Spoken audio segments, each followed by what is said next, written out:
Hi friends, welcome to must movies. ಸ್ನೇಹಿತರೆ, ಇವತ್ತು horror concept ಅಲ್ಲಿ ಬಂದಿರುವ 181 ಮೂವಿ ಸ್ಟೋರಿಯನ್ನ ಎಕ್ಸ್ಪ್ಲೇನ್ ಮಾಡ್ತಾ ಇದೀನಿ. ಇದೇ ರೀತಿ ನಿಮ್ಗೆ ಯಾವ್ದಾದ್ರು ಮೂವಿ ಸ್ಟೋರಿ ಎಕ್ಸ್ಪ್ಲೇನ್ ಬೇಕು ಅಂದ್ರೆ ಕಮೆಂಟ್ ಬಾಕ್ಸ್ ಅಲ್ಲಿ ಕಮೆಂಟ್ ಮಾಡಿ. ಹಾಗೆ ನಮ್ಮ ಚಾನಲ್ ಅನ್ನು ಹೊಸದಾಗಿ ನೋಡ್ತಿದ್ರೆ ವಿಡಿಯೋಗೊಂದು ಲೈಕ್ ನೀಡಿ ಸಬ್ಸ್ಕ್ರೈಬ್ ಮಾಡ್ಕೊಳ್ಳಿ. ನೀವು ನೀಡುವ ಒಂದು ಲೈಕ್ ಆಗ್ಲಿ ಸಬ್ಸ್ಕ್ರೈಬ್ ಆಗ್ಲಿ ನಮಗೆ ಮುಂದಿನ ವಿಡಿಯೋ ಮಾಡಲು ಮೋಟಿವೇಶನ್ ಆಗಿರುವ ಕಾರಣ ದಯವಿಟ್ಟು ಲೈಕ್ ಮಾಡೋದನ್ನ ಮರೆಯಬೇಡಿ. ಬನ್ನಿ ಮತ್ತಿನ್ನೇಕೆ ತಡ, ಡೈರೆಕ್ಟ್ ಆಗಿ ಮೂವಿ ನೋಡೋಣ.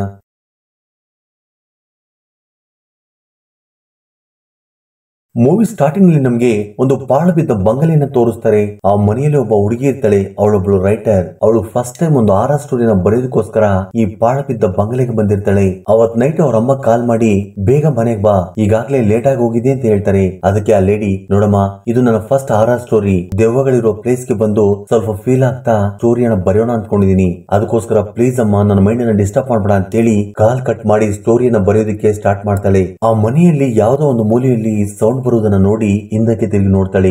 ನಂತರ ಸೌಂಡ್ ನಿಂತು ಹೋಗಿದ್ದರಿಂದ ಮತ್ತೆ ಸ್ಟೋರಿ ಬರೆಯೋದಕ್ಕೆ ಸ್ಟಾರ್ಟ್ ಮಾಡ್ತಾಳೆ. ಆಗ ಸರಿಯಾಗಿ ಮಧ್ಯರಾತ್ರಿ 12 ಗಂಟೆ ಆಗಿರುತ್ತೆ. ಯಾರೋ ಬಾಗಿಲು ತೆಗೆದ ಸೌಂಡ್ ಆಗುತ್ತೆ. ಆ ಸೌಂಡ್ ಬರುವ ಕಡೆ ಹೋಗಿ ನೋಡಿದಾಗ ಬಂದಿರೋದು ದೆವ್ವ ಅಂದ್ಕೊಂಡು, ಏ ಪ್ರೇತಾತ್ಮವೇ, ನಿನ್ನ ಬಗ್ಗೆನೇ ಸ್ಟೋರಿ ಬರೆಯೋದಕ್ಕೋಸ್ಕರ ಇಲ್ಲಿ ಬಂದಿದ್ದೀನಿ, ನಿನಗೆ ದಮ್ಮು ಧೈರ್ಯ ಇದ್ರೆ ನನ್ ಮುಂದೆ ಬಂದು ನಿಂತ್ಕೋ ಅಂತ ಹೇಳ್ತಾಳೆ. ಆಗ ಅದೇ ಸಮಯಕ್ಕೆ ಅವಳ ಪಕ್ಕದಲ್ಲಿ ಒಬ್ಬ ವ್ಯಕ್ತಿ ಕಾಣಿಸ್ಕೊಂಡು ಮಾಯವಾಗಿ ಹೋಗ್ತಾನೆ. ಆಗ ಅವಳು ಅವನನ್ನು ಹುಡುಕೊಂಡು ಮುಂದಕ್ಕೆ ಹೋಗ್ತಾಳೆ. ಆಗ ತಕ್ಷಣ ಅವನು ಅವಳ ಮುಂದೆ ನಿಂತುಕೊಂಡು ನಾನೇ ದೆವ್ವ ಅಂತ ಹೇಳ್ತಾನೆ. ಆದ್ರೂ ಕೂಡ ಅವಳು ಭಯ ಬೀಳದೆ, ನೀನೇ ದೆವ್ವವಾಗಿದ್ದು ನನ್ ಮುಂದೆ ಬಂದು ನಿಂತ್ಕೊಂಡಿದ್ಕೋಸ್ಕರ ತುಂಬಾ ಥ್ಯಾಂಕ್ಸ್ ಅಂತ ಹೇಳ್ತಾಳೆ. ನಂತರ ಅವಳು ಅದನ್ನ ಒಂದು ಸೆಲ್ಫಿ ಕೇಳ್ತಾಳೆ. ನಂತರ ಅದು ತನ್ನ ಕೂದಲೆಲ್ಲ ಮುಂದಕ್ಕೆ ಬಿಟ್ಕೊಂಡು ನಿಂತ್ಕೊಳ್ಳುತ್ತೆ. ನಂತರ ಅವಳು ಅವನ ಮುಖವನ್ನ ನೋಡಿ, ನಿನ್ನನ್ನು ನೋಡಿದ್ರೆ ದೆವ್ವ ತರ ಕಾಣಿಸ್ತಿಲ್ಲ, ಒಂದ್ ರೀತಿ ಕಳ್ಳನ ತರ ಕಾಣಿಸ್ತಿದ್ಯಾ ಅಂತ ಹೇಳ್ತಾಳೆ. ಅದಕ್ಕೆ ಅವನು ಮಾತಾಡ್ತಾ, ಹೌದು ಮೇಡಮ್, ನಾನ್ ದೆವ್ವ ಅಲ್ಲ, ನಾನು ಇಲ್ಲಿಗೆ ಬಂದಿದ್ದು ನಿಮ್ಮ ಲ್ಯಾಪ್ಟಾಪ್ ಮತ್ತು ಮೊಬೈಲ್ ಅನ್ನ ಕಳ್ತನ ಮಾಡೋದಕ್ಕೋಸ್ಕರ ಬಂದೆ ಅಂತೇಳಿ ನಿಜವನ್ನ ಹೇಳ್ತಾನೆ. ಆಗ ಅವಳು, ಹೌದು ಬಿಡು, ದೆವ್ವ ಅಲ್ಲ ಕಳ್ಳ ಅಂತೇಳಿ ನನಗೆ ಗೊತ್ತು ಅಂತ ಹೇಳ್ತಾಳೆ. ಅದಕ್ಕೆ ಅವನು, ಹೌದಾ ಮೇಡಮ್, ನಿಮ್ಗೆ ಯಾಕೆ ಗೊತ್ತಾಯ್ತು ಅಂತ ಕೇಳಿದಾಗ, ಒಂದು ದೆವ್ವಕ್ಕೆ ದೆವ್ವ ಯಾರು ಮನುಷ್ಯ ಯಾರು ಅಂತೇಳಿ ಗೊತ್ತಾಗೋದಿಲ್ವಾ ಅಂತೇಳಿ ತನ್ನ ಭಯಂಕರವಾದ ರಿಯಲ್ ಫೇಸ್ ಅನ್ನ ತೋರಿಸ್ತಾಳೆ. ಆಗ ಆ ಮನೆಯಲ್ಲಿ ಅವಳೆಲ್ಲ ಇರೋದು ದೆವ್ವ ಅಂತೇಳಿ ಗೊತ್ತಾಗುತ್ತೆ. ಸೀನ್ ಕಟ್ ಆದ್ರೆ ಈಗ ನಡೆದ ಸ್ಟೋರಿಯನ್ನ ಒಬ್ಬ ರೈಟರ್ ಪ್ರೊಡ್ಯೂಸರ್ ಹತ್ರ ಹೇಳ್ತಾ ಇರ್ತಾನೆ. ಆಗ ಪ್ರೊಡ್ಯೂಸರ್ ಉಳಿದ ಕಥೆಯನ್ನ ಹೇಳು ಅಂತ ಹೇಳ್ತಾರೆ. ಆದ್ರೆ ಆ ವ್ಯಕ್ತಿ ಇಲ್ಲಿವರೆಗೂ ಮಾತ್ರ ನಾನು ಬರ್ದಿರೋದು ಅಂತ ಹೇಳ್ತಾನೆ. ಆಗ ಆ ಪ್ರೊಡ್ಯೂಸರ್ ಮಾತಾಡ್ತಾ, ನೀನ್ ಹೀಗೆ ಹೇಳಿದ್ರೆ ಹೇಗೆ, ನಿನ್ ಮೇಲೆ ನಂಬಿಕೆ ಇಟ್ಟು ನಿನ್ಗೆ 3 ದಿನ ಟೈಮ್ ಕೊಡ್ತೀನಿ, ಅಷ್ಟರೊಳಗಡೆ ಸ್ಟೋರಿಯನ್ನ ಕಂಪ್ಲೀಟ್ ಮಾಡ್ಕೊಂಡು ಮತ್ತೆ ಬಾ ಅಂತ ಹೇಳಿ ಅವನನ್ನ ಕಳಿಸ್ತಾನೆ. ಆ ನಂತರ ರೈಟರ್ ತನ್ನ ಆಫೀಸ್ಗೆ ಬಂದು ಸ್ಕ್ರಿಪ್ಟ್ ಬರೆಯೋದಕ್ಕೆ ಸ್ಟಾರ್ಟ್ ಮಾಡಿದಾಗ ಆಗ ಅವನ ವೈಫ್ ಕಾಲ್ ಮಾಡಿ, ಏನ್ರಿ ನೀವು ಎಷ್ಟ್ ಸರಿ ಕಾಲ್ ಮಾಡಿದ್ರು ಫೋನ್ ತೆಗಿತಾ ಇಲ್ಲ, ಇನ್ನೂ ಆಫೀಸಲ್ಲಿ ಏನ್ ಮಾಡ್ತಾ ಇದೀರಾ ಅಂತ ಕೇಳಿದಾಗ ಆಗ ಅವನು ಸ್ವಲ್ಪ ಕೋಪದಲ್ಲಿ, ಆಫೀಸಲ್ಲಿ ಕುತ್ಕೊಂಡು ಇನ್ನೇನೆ ಮಾಡ್ತಾರೆ, ಸ್ಟೋರಿಯನ್ನ ಬರಿತಾ ಇದೀನಿ ಅಂತ ಹೇಳ್ತಾನೆ. ಅದಕ್ಕೆ ಅವಳು, ಹೋಗ್ಲಿ ಬಿಡ್ರಿ ಆಯ್ತು, ಬರುವಾಗ ಕಣ್ಣಿನ ಕಾಡಿಗೆ ಮತ್ತು 2 ಹಾಲ್ ಪ್ಯಾಕೆಟ್ ಅನ್ನು ತಗೊಂಬನ್ನಿ ಅಂತ ಹೇಳ್ತಾಳೆ. ಆಗ ಅವನು ಸರಿ ಸರಿ ಅಂತ ಹೇಳಿ ಕಾಲ್ ಕಟ್ ಮಾಡಿ ಸ್ಟೋರಿ ಬರೆಯೋದಕ್ಕೆ ಸ್ಟಾರ್ಟ್ ಮಾಡ್ತಾನೆ. ಆಗ ಅವಳು ತನ್ನ ಹಸ್ಬೆಂಡ್ ಸಡನ್ ಆಗಿ ಕಾಲ್ ಕಟ್ ಮಾಡಿದ್ದರಿಂದ ಅವನ ಮೇಲೆ ಸ್ವಲ್ಪ ಡೌಟ್ ಬಂದು, ಈ ಫಿಲ್ಮ್ ಇಂಡಸ್ಟ್ರಿಯಲ್ಲಿ ಕೆಲಸ ಮಾಡೋರನ್ನ ಅಸಲಿಗೆ ನಂಬಾರ್ದು, ನನ್ನ ಹಸ್ಬೆಂಡ್ ನನಗೆ ಗೊತ್ತಿಲ್ಲದೆ ಏನೋ ಮಾಡ್ತಿದ್ದೇನೆ ಅನ್ಕೊಂಡು ತನ್ನ ರೈಟರ್ ಅನ್ನ ನೋಡೋದಕ್ಕೆ ಹೊರಡ್ತಾಳೆ. ಆಗ ಅದೇ ಸಮಯಕ್ಕೆ ರೈಟರ್ ನ ಅಸಿಸ್ಟೆಂಟ್ ಬಂದು, ಸರ್ ನೀವೇನ್ ಮಾಡ್ತೀರಾ ಸರ್, ಈ ಬರೋ 3 ದಿನ ಸರಿಯಾಗಿಲ್ಲ, ಯಾವುದೇ ಸ್ಟೋರಿಯನ್ನ ಬರಿಬೇಡಿ ಅಂತ ಹೇಳ್ತಾನೆ. ಅದನ್ನ ಕೇಳಿದ ರೈಟರ್, ಲೇ, ನಾನು ನಿನ್ನ ಒಡೆದಕ್ಕಿಂತ ಮುಂಚೆ ಇಲ್ಲಿಂದ ಎದ್ದೋಗು ಅಂತ ಹೇಳ್ತಾನೆ. ಆ ನಂತರ ರೈಟರ್ ಹತ್ರ ಸುಷ್ಮಾ ಎಂಬ ಹುಡುಗಿ ಆಡಿಷನ್ ಗೋಸ್ಕರ ಬರ್ತಾಳೆ. ಆ ಹುಡುಗಿಯನ್ನು ನೋಡಿದ ರೈಟರ್, ಇನ್ನು ಸ್ಟೋರಿನೇ ಕಂಪ್ಲೀಟ್ ಆಗಿಲ್ಲ, ಯಾವ ಹುಡುಗಿನೂ ಕೂಡ ಅವಶ್ಯಕತೆ ಇಲ್ಲ, ಆಮೇಲೆ ನೋಡೋಣ, ಈಗ ಸದ್ಯಕ್ಕೆ ನೀವು ಹೊರಗಡೆ ಹೋಗಿ ಅಂತ ಹೇಳ್ತಾನೆ. ಆದ್ರೆ ಆ ಹುಡುಗಿ ರೈಟರ್ ಮಾತು ಕೇಳ್ದೆ, ಸರ್ ಒಂದೇ ಒಂದ್ ಚಾನ್ಸ್ ಕೊಡಿ ಸರ್, ನಾನು ತುಂಬಾ ಚೆನ್ನಾಗಿ ಡ್ಯಾನ್ಸ್ ಮಾಡ್ತೀನಿ, ಆಕ್ಟಿಂಗ್ ಕೂಡ ತುಂಬಾ ಚೆನ್ನಾಗಿ ಮಾಡ್ತೀನಿ ಅಂತ ಹೇಳಿ ರಿಕ್ವೆಸ್ಟ್ ಮಾಡ್ತಾ ಇರ್ತಾಳೆ. ಕೊನೆಗೆ ಆ ಹುಡುಗಿ ಕಾಟವನ್ನು ತಡೆದುಕೊಳ್ಳಲಾಗದೆ ರೈಟರ್, ಸರಿ ನಿನ್ನ ಆಡಿಷನ್ ಮಾಡಿ ನೋಡ್ತೀನಿ ಅಂತ ಹೇಳ್ತಾನೆ. ಆಗ ಲೇಡಿ ರೈಟರ್ಗೆ ಥ್ಯಾಂಕ್ಸ್ ಹೇಳಿ ಅವನ ಕಾಲಿಗೆ ಬೀಳ್ತಾಳೆ. ಆಗ ಅದೇ ಸಮಯಕ್ಕೆ ಅವನ ಹೆಂಡತಿ ಎಂಟ್ರಿ ಕೊಡ್ತಾಳೆ. ತನ್ನ ವೈಫ್ ಅನ್ನ ನೋಡಿ ತುಂಬಾ ಭಯ ಬೀಳ್ತಾ ರೈಟರ್ ಕೆಳಗಡೆ ಇದ್ದ ಸುಷ್ಮಾಳನ್ನ ಮೇಲಕ್ಕೆ ಎತ್ತದೆ ಟೇಬಲ್ ಕೆಳಗಡೆ ತಳ್ತಾ ಇರ್ತಾನೆ. ಆಗ ಸುಷ್ಮಾ, ಸರ್ ನೀವೇನ್ ಮಾಡ್ತಾ ಇದ್ದೀರಾ ಸರ್ ಅಂತೇಳಿ ಮೇಲೆ ಕೇಳ್ತಾಳೆ. ಸಡನ್ ಆಗಿ ಸುಷ್ಮಾಳನ್ನ ನೋಡಿದ ಅವನ ವೈಫ್ ಶಾಕ್ ಆಗಿ, ನನಗೆ ಗೊತ್ತಿಲ್ಲದೆ ಇಲ್ಲೇನು ನಡೀತಿದೆ ಅಂತೇಳಿ ಕೋಪ ಮಾಡ್ಕೊಂಡು ಅಲ್ಲಿಂದ ಹೊರಟೋಗ್ತಾಳೆ. ಸೀನ್ ಕಟ್ ಆದ್ರೆ ರೈಟರ್ ಇವನಿಗೆ ಮನೆ ಬರ್ತಾನೆ. ಸುಷ್ಮಾ ತುಂಬಾ ಕೋಪದಲ್ಲಿ ಕ್ಯಾರೆಟ್ ಅನ್ನ ಕಟ್ ಮಾಡ್ತಾ ಇರ್ತಾಳೆ. ಆದ್ರೆ ರೈಟರ್ ಮಾತ್ರ ಅವಳನ್ನ ಸಾರಿ ಕೇಳದೆ ರೂಮ್ಗೆ ಹೋಗಿ ತನ್ನ ಬಟ್ಟೆಗಳನ್ನ ಪ್ಯಾಕ್ ಮಾಡ್ಕೊಳ್ತಾ ಇರ್ತಾನೆ. ಆಗ ಅವಳಿಗೆ ಕೋಪ ಬಂದು, ತಪ್ಪು ಮಾಡಿದ್ ನಾನ ಅವನ, ಅಟ್ಲೀಸ್ಟ್ ಒಂದ್ ಸಾರಿ ಕೂಡ ಹೇಳ್ದೆ ರೂಮ್ಗೆ ಹೋಗಿ ಏನ್ ಮಾಡ್ತೇನೆ ಅಂತೇಳಿ ನೋಡ್ತಾಳೆ. ಆಗ ರೈಟರ್ ಆಚೆ ಬಂದು, ನೋಡು ತಾಯಿ, ನೀನ್ ಅಂದ್ಕೊಂಡಿರೋ ಆಫೀಸಲ್ಲಿ ಏನ್ ನಡೆದಿಲ್ಲ, ಮೊದಲು ನಿನ್ನ ಕೋಪವನ್ನ ಕಡಿಮೆ ಮಾಡ್ಕೋ, ನಿನ್ನ ಹೊಟ್ಟೆಲಿ ನನ್ನ ಮಗು ಮೇಲೆ ಆಣೆ ಮಾಡಿ ಹೇಳ್ತಾನೆ, ಅವಳು ನನ್ನ ಹತ್ರ ಆಶೀರ್ವಾದ ತಗೊಳ್ಳೋದಕ್ಕೋಸ್ಕರ ಬಂದಿದ್ಲ ಅಷ್ಟೇ ಅಂತ ಹೇಳ್ತಾನೆ. ಆಗ ಅವಳು, ಇದನ್ನ ನಂಬ್ತೀನಿ, ಆದ್ರೆ ನಾಳೆ ದಿನ ಇದೇ ಸತ್ಯವಾದ್ರೆ ಗಂಡ ಅಂತ ಕೂಡ ನೋಡ್ದೆ ಕೊಂದಾಕ್ತೀನಿ ಅಂತ ಹೇಳ್ತಾಳೆ. ನಂತರ ಬಟ್ಟೆ ಪ್ಯಾಕ್ ಮಾಡ್ಕೊಂಡಿದ್ಯಲ್ವಾ, ಎಲ್ಲಿಗೆ ಹೋಗ್ತಿದ್ಯಾ ಅಂತ ಕೇಳಿದಾಗ ಅದಕ್ಕೆ ಅವನು, ಪ್ರಶಾಂತವಾಗಿ ಸ್ಟೋರಿ ಬರೆಯೋದಕ್ಕೋಸ್ಕರ 3 ದಿನ ಬೇರೆ ಪ್ಲೇಸ್ ಹೋಗ್ತಾ ಇದೀನಿ ಅಂತ ಹೇಳ್ತಾನೆ. ಹೌದಾ, ನೀನ್ ಒಬ್ನೇ ಹೋಗ್ತಿದ್ಯಾ ಅಥವಾ ಬೇರೆ ಯಾರನ್ನು ಕರ್ಕೊಂಡು ಹೋಗ್ತಿದ್ಯಾ, ಆದ್ರೂ ನಿನ್ಗೆ ಅಂತ ಸೀನ್ ಏನಿಲ್ಲ, ನೀನ್ ಹೊರಗಡೆ ಹೋಗೋ ಅವಶ್ಯಕತೆ ಏನಿಲ್ಲ, ನಿನ್ನ ಯಾರು ಕೂಡ ಇಲ್ಲಿ ಡಿಸ್ಟರ್ಬ್ ಮಾಡೋದಿಲ್ಲ, ನಿನ್ ರೂಮಲ್ಲಿ ಅಲ್ಲೇ ಕೂತ್ಕೊಂಡು ಆರಾಮಾಗಿ ಸ್ಟೋರಿ ಬರ್ಕೊ ಅಂತ ಹೇಳ್ತಾಳೆ. ನೋಡಮ್ಮ, ನನ್ ಮನೆಯಲ್ಲೇ ಕೂತ್ಕೊಂಡು ಸ್ಟೋರಿ ಬರೀದಕ್ಕೆ ಸ್ಟಾರ್ಟ್ ಮಾಡಿದ್ರೆ ನನ್ನ ಅಸಿಸ್ಟೆಂಟ್ ಬಂದು ಆಫೀಸ್ಗೆ ಯಾಕೆ ಬಂದಿಲ್ಲ ಅಂತೇಳಿ ಸುಮ್ಮನೆ ತರಲೆ ಮಾಡ್ತಾನೆ. ಅದಕ್ಕೋಸ್ಕರ 3 ದಿನ ಹೊರಗಡೆ ಹೋಗಿ ಸ್ಟೋರಿ ಬರೆಯೋದು ಬೆಟರ್ ಅಂತ ಹೇಳ್ತಾನೆ. ಆದ್ರೆ ನಾನು ಕೂಡ ನಿಮ್ ಜೊತೆ ಬರ್ತೀನಿ ಅಂತ ಹೇಳ್ತಾಳೆ. ನಂತರ ಅವನು ಆಲೋಚನೆ ಮಾಡಿ, ಇದು ಕೂಡ ಸರಿಯಾಗಿದೆ ಅಲ್ವಾ, ನೀನ್ ಇಲ್ಲೇ ಇದ್ರೆ ನನ್ ಮೇಲಿರೋ ಅನುಮಾನದ ಮೇಲೆ ನನಗೆ ಫೋನ್ ಮಾಡಿ ಮಾಡಿ ಸಾಯಿಸ್ತಾ ಇರ್ತೀಯ, ಅದಕ್ಕಿಂತ ನನ್ ಜೊತೆ ಬರೋದೇ ಬೆಟರ್ ಅಂತೇಳಿ, ಆದ್ರೆ ಒಂದು ಕಂಡೀಷನ್ ಅಂತ ಹೇಳ್ತಾನೆ. ಆಗ ಅವಳು ಸರಿ ಏನ್ ಹೇಳಿ ಅಂತ ಹೇಳಿದಾಗ, ನೀನ್ ನನ್ನ ಜೊತೆ ಅಲ್ಲಿಗೆ ಬಂದಾಗ ಹಸರಿಗೆ ನನ್ನನ್ನ ಡಿಸ್ಟರ್ಬ್ ಮಾಡಬಾರ್ದು, ನನ್ ಪಾಡಿ ನನ್ನ ಬಿಟ್ಬಿಡ್ಬೇಕು ಅಂತ ಹೇಳ್ತಾನೆ. ಅದಕ್ಕೆ ಅವಳು ಓಕೆ ಬಿಡಿ, ನಾನು ನಿಮಗೆ ತೊಂದರೆ ಕೊಡೋದಿಲ್ಲ, ಹಸರಿಗೆ ನಾವು ಸ್ಟೋರಿ ಬರೆಯೋದಕ್ಕೆ ಯಾವ ಪ್ಲೇಸ್ ಹೋಗ್ತಾ ಇದೀವಿ, ಫ್ಲೈಟ್ ಅಲ್ಲಿ ಹೋಗ್ತಾ ಇದೀವಾ ಅಂತ ಕೇಳ್ತಾಳೆ. ಅದಕ್ಕೆ ರೈಟರ್, ನೋಡು ನಮ್ಗ ಅಂತ ಸೀನ್ ಎಲ್ಲ ಏನಿಲ್ಲ, ಬಡ್ಜೆಟ್ ಕೂಡ ತುಂಬಾ ಕಡಿಮೆ ಇದೆ ಅಂತ ಹೇಳ್ತಾನೆ. ಅದಕ್ಕೆ ಅವಳು ಹೌದಾ, ಒಂದ್ ಕೆಲಸ ಮಾಡೋಣ, ನೀವು ಪ್ರೊಡ್ಯೂಸರ್ ನ ಕೇಳಿ ತಗೊಳ್ಳಿ ಅಂತ ಹೇಳಿದಾಗ, ಅದಕ್ಕೆ ರೈಟರ್, ಇನ್ನು ಸ್ಟೋರಿನೇ ಕಂಪ್ಲೀಟ್ ಆಗಿಲ್ಲ, ಅವ್ನು ಇನ್ನೆಲ್ಲಿ ದುಡ್ಡು ಕೊಡ್ತಾನೆ ಹೇಳು, ನಮ್ ದುಡ್ಡಲ್ಲಿ ಹೋಗಿ ಸ್ಟೋರಿನ ಬರಿಬೇಕು ಅಂತ ಹೇಳ್ತಾನೆ. ಅದಕ್ಕೆ ಅವಳು ಹೌದಾ, ಅಯ್ಯೋ ತುಂಬಾ ದುಡ್ಡು ಖರ್ಚಾಗುತ್ತೆ, ಒಂದ್ ನಿಮಿಷ ಇರಿ ಮಾಡ್ತೀನಿ ಅಂತ ಹೇಳಿ ಅವಳ ಬ್ರದರ್ ಗೆ ಕಾಲ್ ಮಾಡಿ, ಏನೋ ನಮ್ಮ ಫಾರ್ಮ್ ಹೌಸ್ ಖಾಲಿ ಇದೆಯಾ ಅಂತ ಕೇಳ್ತಾಳೆ. ಅದಕ್ಕೆ ಅವನು ಹೌದಕ್ಕ ಖಾಲಿನೇ ಇದೆ, ಆದ್ರೆ ಏನಕ್ಕೆ ಅಂತ ಕೇಳಿದಾಗ, ಅದಕ್ಕೆ ಅವಳು ನಾನು ಮತ್ತು ನಮ್ಮ ರೈಟರ್ ಸ್ಟೋರಿ ಬರೆಯೋದಕ್ಕೋಸ್ಕರ ನಾಳೆ ಅಲ್ಲಿಗೆ ಬರ್ತಾ ಇದೀವಿ ಅಂತ ಹೇಳ್ತಾಳೆ. ಸೀನ್ ಕಟ್ ಆದ್ರೆ ನೆಕ್ಸ್ಟ್ ಡೇ ಮಾರ್ನಿಂಗ್ ಇಬ್ರು ಕಾರಲ್ಲಿ ಫಾರ್ಮ್ ಹೌಸ್ ಗೆ ಹೋಗ್ತಾ ಇರ್ತಾರೆ. ನಂತರ ರೈಟರ್ ಕಾರಲ್ಲಿ ಹೋಗ್ತಿರುವಾಗ, ಏನಮ್ಮ ಈ ಪ್ಲೇಸು ಇಷ್ಟೊಂದು ಪ್ರಶಾಂತವಾಗಿದೆ ಅಂತ ಹೇಳಿದಾಗ, ಅದಕ್ಕೆ ಅವಳು ಹೌದು ಇಲ್ಲಿ ತುಂಬಾ ಪ್ರಶಾಂತವಾಗಿದೆ, ನಿನ್ನನ್ನು ಇಲ್ಲಿ ಯಾರು ಕೂಡ ಡಿಸ್ಟರ್ಬ್ ಮಾಡೋದಿಲ್ಲ, ನೀನು ಪ್ರಶಾಂತವಾಗಿ ಕೂತ್ಕೊಂಡು ನಿನ್ನ ಸ್ಟೋರಿನ ಕಂಪ್ಲೀಟ್ ಮಾಡಬಹುದು ಅಂತ ಹೇಳ್ತಾಳೆ. ಅದಾದ ಸ್ವಲ್ಪ ಸಮಯದಲ್ಲಿ ಇಬ್ರು ಕೂಡ ಫಾರ್ಮ್ ಹೌಸ್ ಗೆ ಬರ್ತಾರೆ. ಆದ್ರೆ ಅದಾದ ಸ್ವಲ್ಪ ಹೊತ್ತಿಗೆ ಅವನ ವೈಫ್ ಕಾಣಿಸೋದಿಲ್ಲ. ಆಗ ಅವನು ಫಾರ್ಮ್ ಹೌಸ್ ಫುಲ್ ಹುಡುಕಾಡ್ತಾ ಇರ್ತಾನೆ.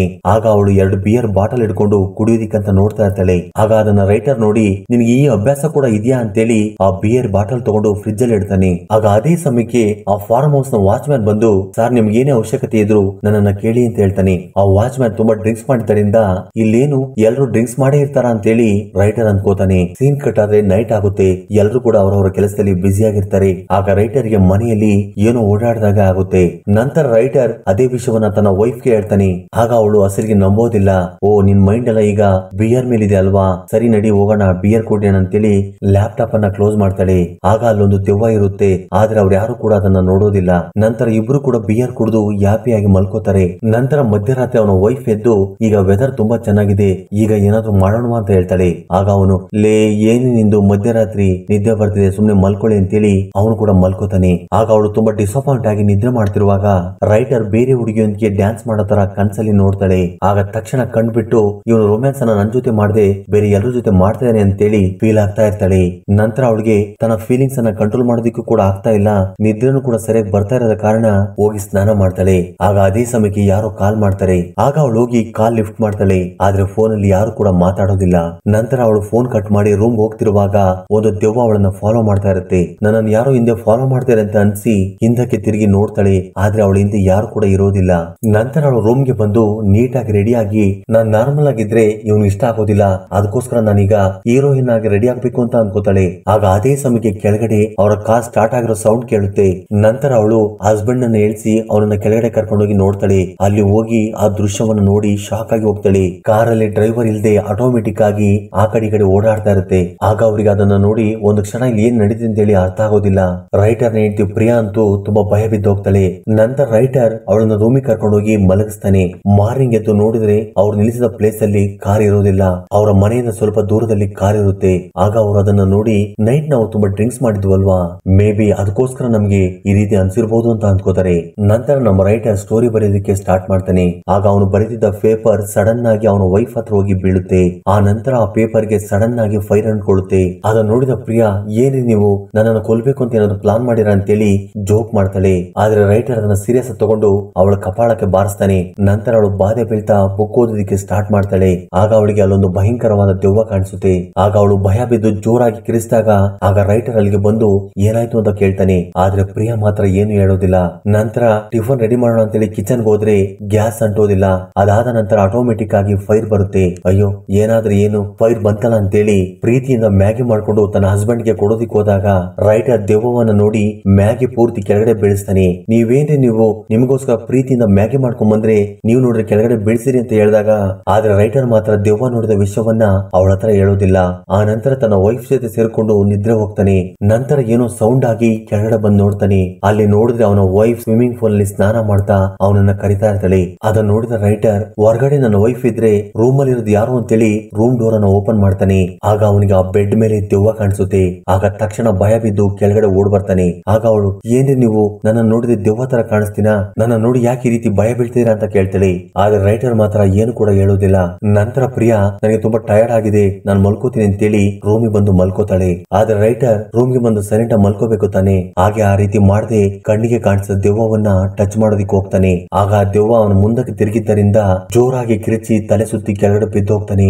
ನಂತರ ಪ್ರಿಯಾ ತನ್ನ ಬ್ರದರ್ಗೆ ಕಾಲ್ ಮಾಡಿ ಅಲ್ಲಿ ನಡೆದ ವಿಷಯವನ್ನೆಲ್ಲ ಹೇಳ್ತಾಳೆ. ಆಗ ಅವನು, ನಾನು ತುಂಬಾ ವರ್ಷಗಳಿಂದ ನಾನು ಆ ಮನೇಲಿ ಇದ್ದೀನಲ್ವಾ, ನನಗೆ ಯಾವತ್ತೂ ಕೂಡ ಈ ರೀತಿ ನಡೆದಿಲ್ಲ ಅಂತ ಹೇಳ್ತಾನೆ. ನಂತರ ಪ್ರಿಯಾ, ಸರಿ ಸರಿ ಬಿಡು ಹೋಗ್ಲಿ, ಮತ್ತೆ ಯಾವಾಗ ಬರ್ತೀಯ ನೀನು, ಬೇಗ ಬಾ ಅಂತ ಹೇಳ್ತಾಳೆ. ಅದಕ್ಕೆ ಅವನು, ಇಲ್ಲಕ್ಕ ನಾನು ಸ್ವಲ್ಪ ದೂರ ಇದ್ದೀನಿ, ಸ್ವಲ್ಪ ಟೈಮ್ ಆಗುತ್ತೆ ಅಂತ ಹೇಳ್ತಾನೆ. ಸೀನ್ ಕಟ್ ಆದ್ರೆ ಮತ್ತೊಂದ್ ಕಡೆ ಇಬ್ರು ಫ್ರೆಂಡ್ಸ್ ಅನ್ನ ತೋರಿಸ್ತಾರೆ. ಅವ್ರು ಇದೇ ಫಾರ್ಮ್ ಹೌಸ್ ಗೆ ಬರ್ತಾ ಇರ್ತಾರೆ. ಆಗ ಅವ್ರಿಗೆ ದಾರಿಯಲ್ಲಿ ದೆವ್ವ ಕಾಣಿಸುತ್ತೆ. ಆಗ ಅವರು ತುಂಬಾ ಭಯ ಬಿದ್ದು ಕಾರನ್ನ ಪಕ್ಕಕ್ಕೆ ನಿಲ್ಲಿಸ್ತಾರೆ. ನಂತರ ಸ್ವಲ್ಪ ಹೊತ್ತಾದ್ಮೇಲೆ ಕಾರನ್ನ ಸ್ಟಾರ್ಟ್ ಮಾಡಿದ್ರೆ ಕಾರ್ ಸ್ಟಾರ್ಟ್ ಆಗೋದಿಲ್ಲ. ಆಗ ಅವರಲ್ಲಿ ಒಬ್ಬ ಫ್ರೆಂಡ್ ಕಾರನ್ನು ರಿಪೇರಿ ಮಾಡೋದಕ್ಕೆ ಕೆಳಗಡೆ ಇಳಿತಾನೆ.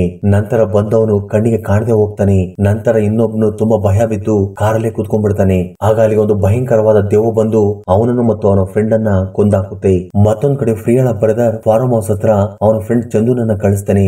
ಆಗ ಅವನು ಪ್ರಿಯಾ ಜೊತೆ ಮಾತಾಡ್ತಾ, ಏನಕ್ಕ ನಿಮ್ಮ ಹಸ್ಬೆಂಡ್ ದೆವ್ವ ನೋಡಿ ಭಯ ಬಿದ್ರ, ರೈಟರ್ ಆಗಿದ್ಕೊಂಡು ದೆವ್ವವನ್ನ ನೋಡಿ ಭಯ ಬೀಳ್ತಾರ, ಸರಿ ಇವತ್ ರಾತ್ರಿ ನಾನು ಕೂಡ ನಿಮ್ ಜೊತೆನೆ ಇರ್ತೀನಿ, ಅಕ್ಕ ನಿಮ್ಮ ಹಸ್ಬೆಂಡ್ ನ ಹುಷಾರಾಗಿ ನೋಡ್ಕೊಳ್ಳಿ, ನೋಡಿಕೊಳ್ಳಿ ಹೆಣಗನ್ ತರ ಇದ್ದಾನೆ ಅಂತೇಳಿ ಅವ್ರನ್ನ ಕಳಿಸ್ತಾನೆ. ಆಗ ಚಂದು ನಿದ್ರೆ ಮಾಡ್ತಾ ಇದ್ರೆ ಅವನ ರೂಮ್ ಡೋರ್ ಅನ್ನ ಹೊರಗಡೆಯಿಂದ ಯಾರು ಬಡಿತಾ ಇರ್ತಾರೆ.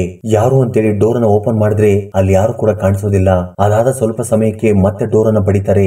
ಆಗ ಡೋರ್ ಅನ್ನ ಓಪನ್ ಮಾಡಿ ನೋಡಿದ್ರೆ ಅಲ್ಲಿ ರೈಟರ್ ಕಾಣಿಸ್ತಾನೆ. ಆಗ ಚಂದು, ಏನ್ರಿ ರೈಟರ್ ಭಯ ಆಗ್ತಿದ್ಯಾ, ಏನು ಭಯ ಬೀಳ್ಬೇಡಿ, ನಾನು ಇಲ್ಲೇ ಇದ್ದೀನಿ, ಹೋಗಿ ಮಲ್ಕೊಳ್ಳಿ ಅಂತ ಹೇಳ್ತಾನೆ. ಚಂದು ರೂಮ್ ಡೋರ್ ಅನ್ನ ಯಾರ ಬಡಿದಿದೆ ಅಂತೇಳಿ ಹೊರಗಡೆ ಬಂದ್ ನೋಡಿದ್ರೆ ಯಾರು ಕೂಡ ಇರೋದಿಲ್ಲ. ಈ ಸಾರಿನೂ ಡೋರ್ ಬಡಿದು ರೈಟರ್ ಅಂದ್ಕೊಂಡು ಆಗ ರೈಟರ್ ನ ಹೋಗಿ ನೋಡಿದ್ರೆ ರೈಟರ್ ಯಾಪಿಯಾಗಿ ನಿದ್ದೆ ಮಾಡ್ತಾ ಇರ್ತಾನೆ. ನಂತರ ಇವನಿಲ್ಲಿ ಆರಾಮಾಗಿ ನಿದ್ರೆ ಮಾಡ್ತಾ ಇದ್ರೆ ನಾನ್ ರೂಮ್ ಡೋರ್ ನ ಬಡಿದ್ ಯಾರು ಅಂತೇಳಿ ಯೋಚನೆ ಮಾಡ್ತಾ ಹೋಗ್ತಿರುವಾಗ ಆಗ ಒಂದು ವಿಚಿತ್ರವಾದ ಸೌಂಡ್ ಕೇಳಿಸುತ್ತೆ. ಆಗ ಚಂದು ಆ ಸೌಂಡ್ ಕೇಳಿಸೋ ಕಡೆ ಹೋಗ್ತಾ ಇರ್ತಾನೆ. ಆಗ ಆ ದೆವ್ವ ಒಂದು ಚಂದು ಮುಂದೆ ನಿಂತ್ಕೊಂಡು ಕ್ರೂರವಾಗಿ ಅವನನ್ನ ಕೊಂದಾಕುತ್ತೆ. Next day morning writer mobile ಗೆ ಪ್ರೊಡ್ಯೂಸರ್ ಕಾಲ್ ಮಾಡ್ತಾ ಇರ್ತಾನೆ. ಅಲ್ಲಿ ರೈಟರ್ ಇಲ್ದಿರೋ ಕಾರಣ ಅವನ ವೈಫ್ ಫೋನ್ ಅನ್ನ ಲಿಫ್ಟ್ ಮಾಡಿ ಮಾತಾಡ್ತಾ ಇರ್ತಾಳೆ. ಆಗ ಪ್ರೊಡ್ಯೂಸರ್ ಮಾತಾಡ್ತಾ, ನಿಮ್ಮ ಹಸ್ಬೆಂಡ್ ಗೆ ಸ್ಟೋರಿಯನ್ನ ಬೇಗ ಕಂಪ್ಲೀಟ್ ಮಾಡೋದಕ್ಕೆ ಹೇಳಿ, ಇಲ್ಲ ಅಂದ್ರೆ ಬೇರೆ ಪ್ರೊಡ್ಯೂಸರ್ ನ ನೋಡ್ಕೊಳ್ಳಿ ಅಂತೇಳಿ ಕಾಲ್ ಕಟ್ ಮಾಡ್ತಾನೆ. ಅವಳು ಫೋನ್ ಅಲ್ಲಿ ಮಾತಾಡ್ತಿರುವಾಗ ಆ ದೆವ್ವ ಅಲ್ಲೇ ಓಡಾಡ್ತಾ ಇರುತ್ತೆ. ಆಗ ಅದೇ ಸಮಯಕ್ಕೆ ರೈಟರ್ ಬಂದು ಫೋನ್ ಅಲ್ಲಿ ಯಾರ ಜೊತೆ ಮಾತಾಡ್ತಿದ್ಯಾ ಅಂತ ಕೇಳಿದಾಗ ಆಗ ಪ್ರಿಯಾ ಮಾತಾಡ್ತಾ, ಪ್ರೊಡ್ಯೂಸರ್ ಸರ್ ಕಾಲ್ ಮಾಡಿದ್ರು, 2 ದಿನಗಳಲ್ಲಿ ಸ್ಟೋರಿಯನ್ನ ಕಂಪ್ಲೀಟ್ ಮಾಡೋದಕ್ಕೆ ಹೇಳಿದ್ದಾರೆ, ಇಲ್ಲ ಅಂದ್ರೆ ಬೇರೆ ಪ್ರೊಡ್ಯೂಸರ್ ನ ನೋಡ್ಕೊಳ್ಳಿ ಅಂತ ಹೇಳಿದ್ರು ಅಂತ ಹೇಳ್ತಾಳೆ. ಇದನ್ನು ಕೇಳಿದ ರೈಟರ್ ಸ್ವಲ್ಪ ಭಯ ಬೀಳ್ತಾನೆ. ಆಗ ಅದೇ ಸಮಯಕ್ಕೆ ಚಂದು ರೂಮ್ ಅಲ್ಲಿ ಏನೋ ಸೌಂಡ್ ಬಂದಿದ್ರಿಂದ ಅದನ್ನ ನೋಡೋದಿಕ್ಕೆ ಅವನ ರೂಮ್ ಗೆ ಹೋಗ್ತಾರೆ. ಆದ್ರೆ ಅಲ್ಲಿ ಅವನು ಕಾಣದೇ ಇರೋದ್ರಿಂದ ಅವನ ಫೋನ್ ಗೆ ಕಾಲ್ ಮಾಡಿ, ಚಂದು ಈಗ ಎಲ್ಲಿದ್ಯಾ, ಟಿವಿ ಆನ್ ಮಾಡಿ ಎಲ್ಲಿಗೆ ಹೋಗಿದ್ಯಾ ಅಂತ ಕೇಳ್ತಾಳೆ. ಅಕ್ಕ ನಾನು ಹೊರಗಡೆ ಬಂದಿದ್ದೀನಿ, ಮತ್ತೆ ನಾನು ಬರೋದಿಲ್ಲ ಅಂತ ಹೇಳಿ ಕಾಲ್ ಕಟ್ ಮಾಡ್ತಾನೆ. ಚಂದು ಆ ರೀತಿ ಮಾತಾಡಿದ್ರಿಂದ ಚಂದು ಏನ್ ಈ ರೀತಿ ಮಾತಾಡ್ತೀನಿ ಅಂತೇಳಿ ರೈಟರ್ ಹತ್ರ ಹೇಳ್ತಾಳೆ. ಆಗ ರೈಟರ್ ಪ್ರಿಯಾ ಹತ್ರ, ನಾನು ನಿಮ್ಗೊಂದು ವಿಷಯವನ್ನ ಹೇಳ್ಬೇಕು ಅಂತ ಹೇಳಿದಾಗ ಆಗ ಪ್ರಿಯಾ ಕೂಡ, ನಾನು ಕೂಡ ನಿಮ್ಮ ಹತ್ರ ಒಂದು ವಿಷಯವನ್ನ ಹೇಳ್ಬೇಕು ಅಂತ ಹೇಳ್ತಾಳೆ.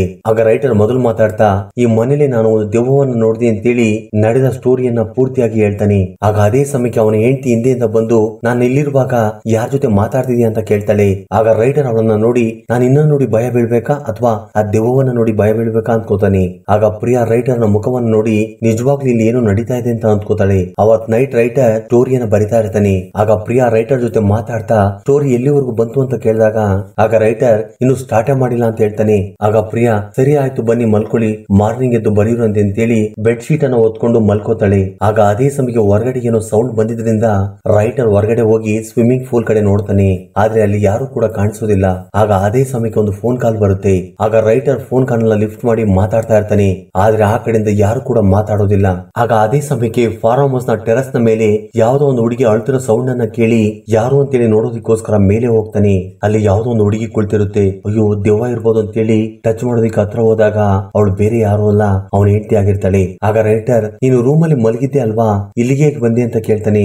ಆದ್ರೆ ಅವಳು ಏನು ಮಾತಾಡದೆ ತುಂಬಾ ಅಳ್ತಾ ಇರ್ತಾಳೆ. ತಕ್ಷಣ ಅವಳನ್ನ ಅಲ್ಲಿಂದ ಕರ್ಕೊಂಡು ಹೋಗಿ ದೇವರ ಕೋಣೆಯಲ್ಲಿ ಮಲಗಿಸಿ ದೇವರ ಬೊಟ್ಟನ ಇಡ್ತಾನೆ.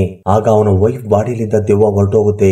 ಆಗ ಪ್ರಿಯಾಗೆ ಜ್ಞಾನ ಬಂದು, ನಾನು ಎಲ್ಲಿದ್ದೀನಿ, ಇಲ್ಲಿ ಹೇಗ್ ಬಂದೆ, ಅಸಲಿಗೆ ಮನೇಲಿ ನನ್ನಿಂದ ಇರೋದಿಕ್ ಆಗೋದಿಲ್ಲ, ಫಸ್ಟ್ ಈ ಮನೆಯಿಂದ ಹೊರಟೋಗೋಣ ಅಂತ ಹೇಳ್ತಾಳೆ. ಆಗ ರೈಟರ್, ಓಕೆ ನಾಳೆ ಮಾರ್ನಿಂಗ್ ಹೋಗೋಣ, ಈಗ ಸದ್ಯಕ್ಕೆ ರೂಮ್ ಅಲ್ಲಿ ಹೋಗಿ ಆರಾಮಾಗಿ ಮಲ್ಕೋ ಅಂತೇಳಿ ಅವಳನ್ನ ಕರ್ಕೊಂಡು ಹೋಗಿ ರೂಮ್ ಅಲ್ಲಿ ಮಲಗಿಸ್ತಾನೆ. ಅದಾದ ಸ್ವಲ್ಪ ಸಮಯಕ್ಕೆ ಕರೆಂಟ್ ಹೋಗುತ್ತೆ. ಆಗ ಲೈಟರ್ ಆನ್ ಮಾಡೋಣ ಅಂತೇಳಿ ತಗೊಳ್ತಾನೆ. ಆದ್ರೆ ಲೈಟರ್ ಕೆಳಗಡೆ ಬಿದ್ದೋಗುತ್ತೆ. ಲೈಟರ್ ತಗೊಳ್ಳೋದಕ್ಕೋಸ್ಕರ ತಲೆ ಕೆಳಗಡೆ ಮಾಡ್ತಾನೆ. ಆಗ ಮತ್ತೆ ಅಲ್ಲಿ ದೆವ್ವವನ್ನ ನೋಡಿ ಭಯ ಬಿದ್ದು ಹೋಗ್ತಾನೆ. ಆಗ ಪ್ರಿಯಾಗೆ ಎಚ್ಚರವಾಗಿ, ಏನಾಯ್ತು, ಏಕೆ ಭಯ ಬಿದ್ರಿ ಅಂತ ಕೇಳ್ತಾಳೆ. ಅದಕ್ಕೆ ರೈಟರ್, ಏನೂ ಆಗಿಲ್ಲ, ಪೀಸ್ ಕಟ್ ಆಗಿರ್ಬೇಕು ಅಂತ ಅನ್ಸುತ್ತೆ, ಹೋಗಿ ನಾನು ನೋಡ್ಕೊಂಡ್ ಬರ್ತೀನಿ ಅಂತ ಹೇಳ್ತಾನೆ. ಆಗ ಪ್ರಿಯಾ ನನಗೂ ತುಂಬಾ ಭಯ ಆಗ್ತಿದೆ, ನಾನ್ ಕೂಡ ನಿಮ್ ಜೊತೆ ಬರ್ತೀನಿ ಅಂತ ಹೇಳ್ತಾಳೆ. ಆಗ ಇಬ್ರು ಹೋಗಿ ಅಲ್ಲಿ ಫೀಸ್ ಅನ್ನ ಚೆಕ್ ಮಾಡ್ತಾರೆ. ಆದ್ರೆ ಅಲ್ಲಿ ಎಲ್ಲ ಕರೆಕ್ಟ್ ಆಗಿರುತ್ತೆ. ಆಗ ಮತ್ತೆ ಯಾವ್ದೋ ಹುಡುಗಿ ಅಳೋ ತರ ಸೌಂಡ್ ಕೇಳಿಸುತ್ತೆ. ಆಗ ಇಬ್ರು ಲೈಟರ್ ತಗೊಂಡು ಮನೆಯೊಳಗಡೆ ಹೋಗಿ ಹುಡುಕಾಡ್ತಾ ಇರ್ತಾರೆ. ಆಗ ಯಾರೋ ಟಾರ್ಚರ್ ಲೈಟ್ ಅನ್ನ ಹಾಕೊಂಡು ಅವ್ರನ್ನ ಹುಡುಕಾಡ್ಕೊಂಡು ಬರ್ತಾರೆ. ಆಗ ಪ್ರಿಯಾ ಮತ್ತು ರೈಟರ್ ತುಂಬಾ ಭಯ ಬೀಳ್ತಾ ಬಂದಿರೋ ವ್ಯಕ್ತಿಗಳನ್ನ ಕೊಲ್ಲೋದಿಕ್ಕೆ ಟ್ರೈ ಮಾಡ್ತಾರೆ. ಆದ್ರೆ ಅಲ್ಲಿಗೆ ಬಂದಿರೋರು ಅವಳ ಬ್ರದರ್ ನ ಫ್ರೆಂಡ್ಸ್ ಅಂತ ಹೇಳಿ ಗೊತ್ತಾಗುತ್ತೆ. ಆಗ ಪ್ರಿಯಾ ಮತ್ತು ರೈಟರ್ ಅಲ್ಲಿ ನಡೆದೆಲ್ಲವನ್ನು ಕೂಡ ಅವ್ರಿಗೆ ಹೇಳ್ತಾರೆ. ಆಗ ಅವರು ನಿಮಗೆ ಆ ಸೌಂಡ್ ಎಲ್ಲಿಂದ ಬಂತು ಅಂತ ಕೇಳಿದಾಗ ಆಗ ಅವರಿಬ್ರು ಸೇರ್ಕೊಂಡು ಆ ರೂಮ್ ಅನ್ನ ತೋರಿಸ್ತಾರೆ. ಆಗ ತಕ್ಷಣ ಆ ವ್ಯಕ್ತಿ ರೂಮ್ ಒಳಗಡೆ ಹೋಗಿ ಲೈಟ್ ಆನ್ ಮಾಡಿ ನೋಡ್ತಾನೆ. ಆಗ ಆ ದೆವ್ವ ಆ ವ್ಯಕ್ತಿಯನ್ನು ಕೂಡ ಕ್ರೂರವಾಗಿ ಕೊಂದಾಕುತ್ತೆ. ಆಗ ಪ್ರಿಯಾ ಮತ್ತು ರೈಟರ್ ಆ ವ್ಯಕ್ತಿ ಸತ್ತೋಗಿದ್ದನ್ನ ನೋಡಿ ತುಂಬಾ ಭಯ ಬಿದ್ದು ತಕ್ಷಣ ಕಾರನ್ನ ಎತ್ಕೊಂಡು ಓಡೋಗೋದಿಕ್ಕೆ ಟ್ರೈ ಮಾಡ್ತಾರೆ. ಆದ್ರೆ ಕಾರ್ ಸ್ಟಾರ್ಟ್ ಆಗೋದಿಲ್ಲ. ಆ ನಂತರ ತಕ್ಷಣ ಫಾರ್ಮ್ ಹೌಸ್ ಇಂದ ಹೊರಗಡೆ ಓಡೋಗೋದಿಕ್ಕೆ ಟ್ರೈ ಮಾಡ್ತಾರೆ. ಆ ದೆವ್ವ ಗೇಟ್ ಅನ್ನ ಕ್ಲೋಸ್ ಮಾಡುತ್ತೆ. ಆಗ ರೈಟರ್ ಮತ್ತು ಪ್ರಿಯಾ ಭಯ ಬೀಳ್ತಾ ಹೊಲದ ಒಳಗಡೆ ಓಡೋಗ್ತಾ ಇದ್ರೆ ಅಲ್ಲಿ ಚಂದುನ ಡೆಡ್ ಬಾಡಿ ಕಾಣಿಸುತ್ತೆ. ಅದನ್ನ ನೋಡಿ ಪ್ರಿಯಾ ತುಂಬಾ ಭಯ ಬಿದ್ದು ಉಸಿರೇ ಆಡೋದಿಲ್ಲ. ಆಗ ರೈಟರ್ ತುಂಬಾ ಭಯ ಬೀಳ್ತಾ ಮತ್ತೆ ತನ್ನ ಹೆಂಡತಿಯನ್ನ ಕರ್ಕೊಂಡು ಅದೇ ಫಾರ್ಮ್ ಹೌಸ್ ಒಳಗಡೆ ಹೋಗ್ತಾನೆ. ಇನ್ನು ಈ ಕಡೆ ತಿರುಗಿ ನೋಡಿದ್ರೆ ಅವನ್ ಸ್ಕ್ರಿಪ್ಟ್ ಬರ್ತಿರೋ ಪೇಪರ್ ಮೇಲೆ ಆ ದೆವ್ವ ತನ್ನ ಸ್ಟೋರಿ ಸ್ಕ್ರಿಪ್ಟ್ ಅನ್ನ ಬರಿತಾ ಇರುತ್ತೆ. ಆಗ ತಕ್ಷಣ ರೈಟರ್ ಆ ಸ್ಕ್ರಿಪ್ಟ್ ಅನ್ನ ತಗೊಂಡು ಓದೋದಕ್ಕೆ ಸ್ಟಾರ್ಟ್ ಮಾಡ್ತಾನೆ. ಈಗ ಸ್ಟೋರಿ ದೆವ್ವದ ಜೀವನಕ್ಕೆ ಹೋಗುತ್ತೆ. ಆ ದೆವ್ವ ಒಂದು ಹುಡುಗಿ, ಪ್ರಿಯಳ ತಮ್ಮ ಪಪ್ಪು ಆ ಹುಡುಗಿನ ತುಂಬಾ ಲವ್ ಮಾಡ್ತಾ ಇರ್ತಾನೆ. ಆ ಹುಡುಗಿನೂ ಕೂಡ ಪಪ್ಪುವನ್ನ ತುಂಬಾ ಲವ್ ಮಾಡ್ತಾ ಇರ್ತಾಳೆ. ಒಂದಿನ ಆ ಹುಡುಗಿ ಪಪ್ಪುನ ಫಾರ್ಮ್ ಹೌಸ್ ಗೆ ಬಂದು ಸ್ವಲ್ಪ ಸಮಯ ಟೈಮ್ ಸ್ಪೆಂಡ್ ಮಾಡಿ ಮತ್ತೆ ಮನೆಗೆ ವಾಪಸ್ ಹೋಗ್ಬೇಕು ಅಂತ ಅನ್ಕೋತಾಳೆ. ಆಗ ಪಪ್ಪು ನನ್ ಜೊತೆ ಸ್ವಲ್ಪ ಸಮಯ ರೊಮ್ಯಾನ್ಸ್ ಮಾಡ್ಬೋದಲ್ವಾ ಅಂತ ಕೇಳ್ತಾನೆ. ಆಗ ಆ ಹುಡುಗಿ ಈಗ ಬೇಡ, ಅದನ್ನೆಲ್ಲ ಮದುವೆ ಆದ್ಮೇಲೆ ಮಾಡ್ಕೊಳ್ಳೋಣ ಅಂತ ಹೇಳ್ತಾಳೆ. ಆಗ ಪಪ್ಪು ಯಾಕೆ ಅಷ್ಟೊಂದು ದೂರ, ನನ್ ಮೇಲೆ ನಂಬಿಕೆ ಇಲ್ವಾ ಅಂತ ಕೇಳ್ತಾನೆ. ಅದಕ್ಕೆ ಆ ಹುಡುಗಿ ಇದ್ರಲ್ಲಿ ನಂಬಿಕೆ ಮಾತೆಲ್ಲಿದೆ, ಹೆಂಗೋ ಮದುವೆ ಆದ್ಮೇಲೆ ಈ ಕೆಲಸ ಮಾಡ್ಬೋದಲ್ಲ ಅಂತೇಳಿ ನಗ್ತಾ ಅಲ್ಲಿಂದ ಹೊರಟೋಗ್ತಾಳೆ. ಸೀನ್ ಕಟ್ ಆದ್ರೆ ಒಬ್ಬ ವ್ಯಕ್ತಿ ಆ ಹುಡುಗಿ ತಾಯಿಗೆ ಕಾಲ್ ಮಾಡಿ ನಿಮ್ಮ ಹುಡುಗಿ ಒಬ್ಬ ಹುಡುಗನನ್ನ ಲವ್ ಮಾಡ್ತಾ ಇದ್ದಾಳೆ, ಆ ಹುಡುಗ ಒಳ್ಳೆ ಹುಡುಗ ಅಲ್ಲ, ಅವನು ತುಂಬಾ ಹುಡುಗಿನ ಲವ್ ಮಾಡಿ ಮದುವೆ ಆಗ್ತೀನಿ ಅಂತೇಳಿ ಮೋಸ ಮಾಡಿದ್ದಾನೆ, ಎಷ್ಟು ಬೇಗ ಆಗುತ್ತೋ ಅಷ್ಟು ಬೇಗ ನಿಮ್ ಹುಡುಗಿಗೆ ಒಂದು ಗಂಡನ ಹುಡುಗಿ ಅವಳಿಗೆ ಮದುವೆ ಮಾಡಿ ಅಂತೇಳಿ ಕಾಲನ್ನ ಕಟ್ ಮಾಡ್ತಾನೆ. ಆಗ ಆ ಹುಡುಗಿಯ ತಾಯಿ ಒಂದು ಫೋಟೋವನ್ನ ತೋರಿಸಿ ಈ ಹುಡುಗನನ್ನ ಮದುವೆ ಮಾಡ್ಕೋ, ಇಲ್ಲ ಅಂದ್ರೆ ನಾನ್ ಸತ್ತು ಹೋಗ್ತೀನಿ ಅಂತ ಹೇಳ್ತಾಳೆ. ಆಗ ಆ ಹುಡುಗಿ ಅಮ್ಮ ಆ ರೀತಿ ಹೇಳಿದ್ದರಿಂದ ಸರಿ ಆಯ್ತು ಮಾಡ್ಕೋತೀನಿ ಅಂತ ಹೇಳ್ತಾಳೆ. ನಂತರ ಆ ಹುಡುಗಿ ಪಪ್ಪು ಹತ್ರ ಹೋಗಿ ನಡೆದೆಲ್ಲವನ್ನು ಕೂಡ ಹೇಳ್ತಾ ನಾನು ನನ್ನ ತಾಯಿ ಹೇಳಿರೋ ಹುಡುಗನನ್ನ ಮದುವೆ ಮಾಡ್ಕೋತೀನಿ, ಆದ್ರೆ ಕೊನೆಯದಾಗಿ ಒಂದ್ಸರಿ ಕಮಿಟ್ ಆಗೋಣ ಅಂತ ಹೇಳ್ತಾಳೆ. ಆಗ ಇಬ್ರು ಕೂಡ ಅಲ್ಲಿ ಇಂಟಿಮೇಟ್ ಆಗ್ತಾರೆ. ಆ ನಂತರ ಹುಡುಗಿ ಅಳ್ತಾ ಹೊರಗಡೆ ಬರ್ತಾಳೆ. ಅವಳು ಹೋದ ನಂತರ ಪಪ್ಪು ಫ್ರೆಂಡ್ಸ್ ಎಲ್ಲರೂ ಬಂದು ರೂಮ್ ಅಲ್ಲಿ ಸೀಕ್ರೆಟ್ ಆಗಿ ಇಟ್ಟಿದ್ದ ಕ್ಯಾಮ್ರಾವನ್ನು ಹೊರಗಡೆ ತೆಗಿತಾರೆ. ಇದೆಲ್ಲವನ್ನು ಕೂಡ ಪಪ್ಪು ಪ್ಲಾನ್ ಮಾಡಿರ್ತಾನೆ. ಹಾಗೆ ಅವರ ತಾಯಿಗೆ ಫೋನ್ ಮಾಡಿದ್ದು ಕೂಡ ಪಪ್ಪುನೇ. ಈ ಹುಡುಗಿಗೆ ಮಾಡಿದ ಹಾಗೆ ಇದೇ ರೀತಿ ತುಂಬಾ ಹುಡುಗಿಯರಿಗೆ ಮೋಸ ಮಾಡಿ ವಿಡಿಯೋವನ್ನ ಮಾಡ್ತಾ ಇರ್ತಾನೆ. ಅದೇ ರೀತಿ ತೆಗೆದ ವಿಡಿಯೋವನ್ನ ನೋಡ್ತಾ ಇರ್ತಾರೆ. ಅವರು ಮಾತಾಡಿದೆಲ್ಲವನ್ನು ಕೂಡ ಆ ಹುಡುಗಿ ಹೊರಗಡೆ ನಿಂತ್ಕೊಂಡು ಕೇಳಿಸ್ಕೊಳ್ತಾ ಇರ್ತಾಳೆ. ಆಗ ಆ ಹುಡುಗಿ ಪಪ್ಪನ ಹಿಡ್ಕೊಂಡು ಲೇ ನಾನು ನಿನ್ನ ಎಷ್ಟೊಂದು ನಂಬಿದ್ದೆ, ನೀನ್ ನನಗೆ ಮೋಸ ಮಾಡ್ತೀಯಾ, ನಿಮ್ಮೆಲ್ಲರನ್ನು ಪೊಲೀಸ್ ಸ್ಟೇಷನ್ ಹಿಡ್ಕೊಡ್ತೀನಿ ಅಂತೇಳಿ ಅಲ್ಲಿಂದ ಹೋಗೋದಿಕ್ಕೆ ಟ್ರೈ ಮಾಡ್ತಾನೆ. ಆಗ ಪಪ್ಪು ಒಂದು ಬ್ಯಾಟ್ ಅನ್ನ ತಗೊಂಡು ಅವಳ ತಲೆಗೆ ಜೋರಾಗಿ ಹೊಡಿತಾನೆ. ಆ ನಂತರ ತನ್ನ ಫ್ರೆಂಡ್ಸ್ ಗಳಿಗೆ ನೀವು ಕೂಡ ಹೋಗಿ ಎಂಜಾಯ್ ಮಾಡ್ರಿ ಅಂತ ಹೇಳ್ತಾನೆ. ನಂತರ ಒಬ್ಬೊಬ್ಬರು ಹೋಗಿ ಅವಳನ್ನ ರೇಪ್ ಮಾಡ್ತಾರೆ. ಕೊನೆಗೆ ಆ ಸೆಕ್ಯೂರಿಟಿ ಗಾರ್ಡ್ ಕೂಡ ಅವಳನ್ನ ರೇಪ್ ಮಾಡ್ತಾನೆ. ಅದಾದ ಸ್ವಲ್ಪ ಸಮಯಕ್ಕೆ ಆ ಹುಡುಗಿ ಅಲ್ಲಿಂದ ಹೇಗಾದ್ರೂ ಮಾಡಿ ತಪ್ಪಿಸ್ಕೋಬೇಕು ಅಂತೇಳಿ ಹೊರಗಡೆ ಹೋಗ್ತಾಳೆ. ಆದ್ರೆ ಅವರೆಲ್ಲ ಅವಳ ಹಿಂದೆ ಬಿದ್ದು ಅವಳ ಮೇಲೆ ಪೆಟ್ರೋಲ್ ಸುರಿದು ಸುಟ್ಟಾಕ್ತಾರೆ. ಆಗ ಅದೇ ಸಮಯಕ್ಕೆ ಅವಳ ಅಕ್ಕ ಪ್ರಿಯಾ ಕಾಲ್ ಮಾಡಿ ಫಾರ್ಮ್ ಹೌಸ್ ಬಗ್ಗೆ ಕೇಳ್ತಾಳೆ. ಮೂವಿ ಸ್ಟಾರ್ಟಿಂಗ್ ನಲ್ಲಿ ತೋರಿಸಿರಲ್ವಾ ಅದು. ಇದರಿಂದ ಪಪ್ಪು ತನ್ನ ಅಕ್ಕ ಬರ್ತಾಳೆ ಅಂತೇಳಿ ಫಾರ್ಮ್ ಹೌಸ್ ಅನ್ನ ಬಿಟ್ಟು ಹೋಗ್ತಾನೆ. ಇಲ್ಲಿ ಆ ಹುಡುಗಿಯ ಫ್ಲಾಶ್ ಬ್ಯಾಕ್ ಕೂಡ ಮುಗಿದು ಹೋಗುತ್ತೆ. ಆ ಹುಡುಗಿಯ ಜೀವನದಲ್ಲಿ ಈ ರೀತಿಯ ಕೆಟ್ಟ ಘಟನೆ ನಡೆದಿದ್ದರಿಂದ ಅವರಿಬ್ರು ತುಂಬಾ ನೋವು ಮಾಡ್ಕೊಳ್ತಾರೆ. ಆಗ ತಕ್ಷಣ ಪ್ರಿಯಾ ಪಪ್ಪುಗೆ ಕಾಲ್ ಮಾಡಿ ಲೇ ಎಲ್ಲಿದ್ಯೋ ಬೇಗ ಫಾರ್ಮ್ ಹೌಸ್ ಗೆ ಬಾ ಅಂತ ಹೇಳ್ತಾಳೆ. ಅದಾದ ಸ್ವಲ್ಪ ಸಮಯಕ್ಕೆ ಪಪ್ಪು ಫಾರ್ಮ್ ಹೌಸ್ ಗೆ ಬರ್ತಾನೆ. ಆಗ ಪ್ರಿಯಾ ಪಪ್ಪುನನ್ನ ರೂಮ್ ಒಳಗಡೆ ಕಳಿಸ್ತಾಳೆ. ರೂಮ್ ಅಲ್ಲಿ ಡೆಡ್ ಬಾಡಿಯನ್ನ ನೋಡಿ ಪಪ್ಪು ತುಂಬಾ ಭಯ ಬೀಳ್ತಾನೆ. ಆಗ ಅವನ ಲವರ್ ದೆವ್ವ ಬಂದು ಅವನನ್ನ ಕೊಲ್ಲೋದಿಕ್ಕೆ ಟ್ರೈ ಮಾಡುತ್ತೆ. ಆದ್ರೆ ಅವನ ಕೊಳ್ಳಲ್ಲಿ ದೇವರ ಲಾಕೆಟ್ ಇರೋದ್ರಿಂದ ಅವನನ್ನ ಕೊಲ್ಲೋದಿಕ್ ಆಗೋದಿಲ್ಲ. ಆಗ ಪಪ್ಪು ಆ ದೆವ್ವವನ್ನು ನೋಡಿ ಭಯ ಬಿದ್ದು ಹೊರಗಡೆ ಓಡೋಗ್ತಾ ಇರ್ತಾನೆ.